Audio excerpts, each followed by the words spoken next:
Hi అండి, welcome back to my channel Vaishnavi విశేషాలు.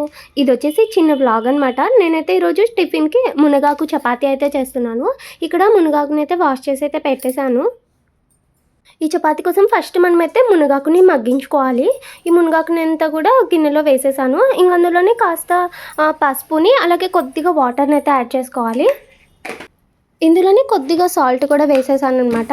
ఈ వాటర్ కూడా మరీ ఎక్కువగా అవసరం లేదు, కొద్దిగా వేసుకుంటే సరిపోతుంది. చూడండి, ఇక్కడ మునగాకైతే బాగా మగ్గిపోయింది. ఇంకా మిగిలిన వాటర్ ఏదైనా ఉంటే దాన్ని వడగట్టుకోవాలన్నమాట. ఇక్కడ గోధుమ పిండిలో కొద్దిగా సాల్ట్ అయితే వేసేసాను. అలాగే ఇందులో మునగాకుని పచ్చిమిర్చిని చిన్న ముక్కలుగా కట్ చేసి అయితే వేసుకోవాలి. అలాగే కొద్దిగా జీలకర్రను కూడా వేసుకోవాలన్నమాట. తర్వాత దీనంతా కూడా ఒకసారి బాగా మిక్స్ చేసుకోవాలి. ఇంకా తర్వాత కొద్దిగా వాటర్ యాడ్ చేసుకుంటూ చపాతీ పిండిలాగా మెత్తగా కలుపుకోవాలి. ఇంక ఇక్కడ పిండిని అయితే కలిపేశాను. దీన్ని అయితే ఒక 10 నుంచి 15 నిమిషాలు అలా పక్కన పెట్టేయాలి.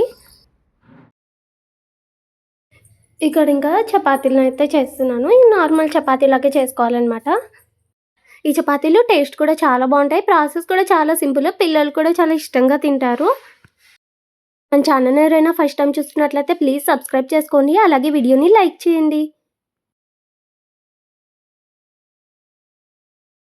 నేను ఇక్కడ చపాతీలన్నీ కూడా కాల్చేసాను. చూడండి ఎంత కలర్ఫుల్గా ఉన్నాయో, చాలా సాఫ్ట్గా కూడా ఉన్నాయి. ఇందులోకైతే నేను బొంబాయి చట్నీ అయితే చేసేసాను. ఇక నేను లంచ్ ప్రిపేర్ చేస్తున్నాను. ఈరోజు వచ్చేసి కాకరకాయ ఫ్రై, ఆకుకూర పప్పు, రసం అనమాట. ఈ కాకరకాయ ఫ్రై వచ్చేసి పప్పులో నంచుకోవడానికల్లా చాలా బాగుంటుంది. ఫస్ట్ అయితే కాకరకాయలని ఇలా పీల్ చేసుకోవాలి. తర్వాత ఇలా రౌండ్గా కట్ చేసి పెట్టుకోవాలన్నమాట. తర్వాత ఈ కాకరకాయలన్నింటినీ డీప్ ఫ్రై అయితే చేసుకోవాలి. ఈ కాకరకాయలన్నీ ఫ్రై అయ్యేలోపు మనం ఒక పొడిని అయితే ప్రిపేర్ చేసుకుందాము. దీనికోసం ఫస్ట్ పప్పులను అయితే తీసుకోవాలి. అందులోనే రుచికి సరిపడా సాల్ట్, కొద్దిగా కారం పొడి, కొంచెం ఎండు కొబ్బరి, అలాగే వెల్లుల్లిని అయితే వేసుకోవాలన్నమాట. తర్వాత దీనంతా కూడా ఇలా మెత్తగా పొడి చేసుకోవాలి. ఇక్కడ కాకరకాయలు అయితే వేగిపోయాయి. ఇంకా వాటిని అయితే పక్కన పెట్టుకోవాలన్నమాట. కాకరకాయలన్నింటినీ ఈ విధంగా ఫ్రై చేసి పక్కన పెట్టుకోవాలి.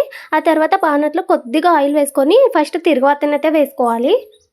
ఈ తిరుగువాత వేసేటప్పుడు మినపప్పు అది కొంచెం ఎక్కువ వేసామంటే ఈ కర్రీ తినేటప్పుడు టేస్ట్ అయితే చాలా బాగుంటుంది. ఈ తిరుగువాత వేగిపోయిన తర్వాత ఇందులోనే కొన్ని వెల్లుల్లిని వేసుకోవాలి. అలాగే కరివేపాకు రెమ్మల్ని కూడా వేసుకొని వేయించుకోవాలి. వెల్లుల్లి కాస్త వేగిపోయిన తర్వాత మనం ఫ్రై చేసి పెట్టుకున్న కాకరకాయలన్నింటినీ వేసుకోవాలి. తర్వాత ఇందులో మనం ముందుగా ప్రిపేర్ చేసుకున్న పప్పుల పొడిని ఒక 3 నుంచి 4 స్పూన్ల వేసుకోవాలి. చూడండి, ఇక్కడ కాకరకాయ ఫ్రై అయితే అయిపోయింది. ఇది పప్పులో నంచుకోవడానికల్లా చాలా బాగుంటుంది. మా పెద్దోడు కూడా చాలా ఇష్టం అనమాట, ఉట్టిదే తినేస్తుంటాడు. పప్పు కోసం బ్యాటలు అయితే ఉడికిపోయాయి. నేనైతే ఇక్కడ కూరనంతా కట్ చేసి పెట్టి పప్పుకైతే వేసేస్తున్నాను. ఈరోజు రసం పొడి అయితే అయిపోయింది. ఇంకా అప్పటికప్పుడు రోట్లో దంచి అయితే వేస్తున్నాను. మా చిన్నోడికైతే ఇలా చేసిన రసమే నచ్చింది, బాగుందంట టేస్ట్. ఇంక ఇక్కడ వంట అయితే అయిపోయింది. పప్పు, కర్రీ, రసం అయితే చేసేసాను. సో ఇదనమాట ఇవాల్టి వీడియో కనుక నచ్చినట్టయితే లైక్ చేసి షేర్ చేయండి. అలాగే మన ఛానల్ని సబ్స్క్రైబ్ చేయండి.